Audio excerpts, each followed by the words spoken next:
হরে কৃষ্ণ, স্বাগত বন্ধুরা নতুন আরেকটা রেসিপিতে। তো আজকে নিয়ে এলাম রসালো মালপোয়া। পাকা আম দিয়ে আমি এই রসালো মালপোয়া তৈরি করলাম। খেতে একদমই খুব টেস্টি হলো, অসাধারণ হলো, দুর্দান্ত হলো। তো আমি কিভাবে এই পাকা আমের এই মালপোয়া তৈরি করলাম, তো আপনারা অবশ্যই আমার এই পুরো ভিডিওটা দেখতে থাকেন।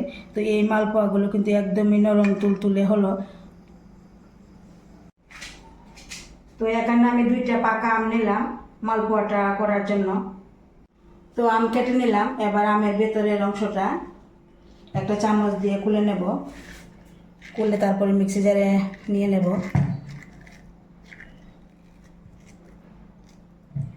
তো এবার লাগবে সুজি। তো এখানে আমি 1 বাটি সুজি নিয়ে নিলাম, তো আমের মধ্যে দিয়ে দিচ্ছি। আর লাগবে চিনি। আমি এখানে বড় চামচে 1 চামচ চিনি দিয়ে দিলাম।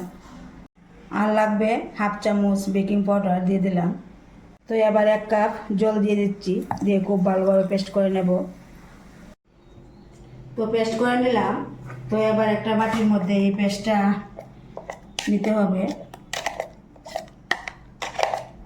তো এবার দিয়ে দিতে হবে ময়দা। এখানে আমি 1 চামচ ময়দা দিয়ে দিলাম। তো এবার খুব ভালোভাবে মিশিয়ে নিতে হবে। তো জল দেওয়ার প্রয়োজন মনে হলে আর একটু জল দিয়ে দেব। তো এখানে আর একটু জল লাগবে, তো আর একটু জল দিয়ে দিচ্ছি। দিয়ে খুব ভালোভাবে মিশিয়ে এখানে আধা ঘন্টা মতো রেস্টে রেখে দিতে হবে। তো আধা ঘন্টা পর ফিরে এলাম। দেখুন ব্যাটারটা ঠিক এই রকমের হতে হবে, ঘনত্বটা। এবার রান্নার কাজে চলে আসলাম।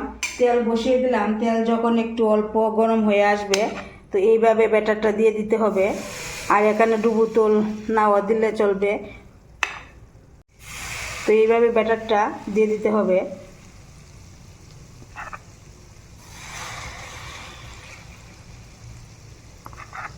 তো দেখুন এখানে কিছুক্ষণ পর একটু উল্টিয়ে দিলাম। এইভাবে উল্টিয়ে পাল্টিয়ে যখন ভাজা হয়ে আসবে, তো নামিয়ে নেব।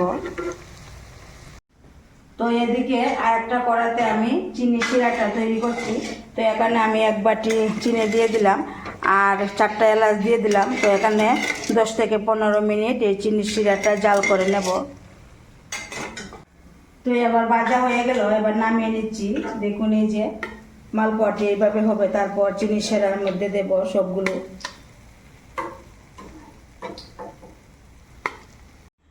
সবগুলো ভেজে নামিয়ে নিলাম।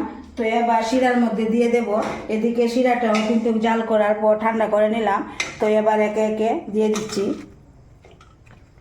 দিয়ে দেওয়ার পর আধা ঘন্টা এই শিরার মধ্যে রেখে দিতে হবে। আধা ঘন্টা পর ফিরে এলাম।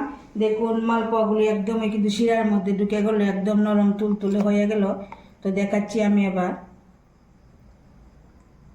এই দেখুন একদম সফট এই মালপোয়াগুলি। তো খেতেও কিন্তু খুব টেস্টি এই মালপোয়াগুলি। তো এগুলি হলো রসালো মালপোয়া। তো বন্ধুরা কেমন লাগলো আমার এই মালপোয়া রেসিপিটা? যদি ভালো লাগে অবশ্যই একটা লাইক দিবেন, শেয়ার করবেন।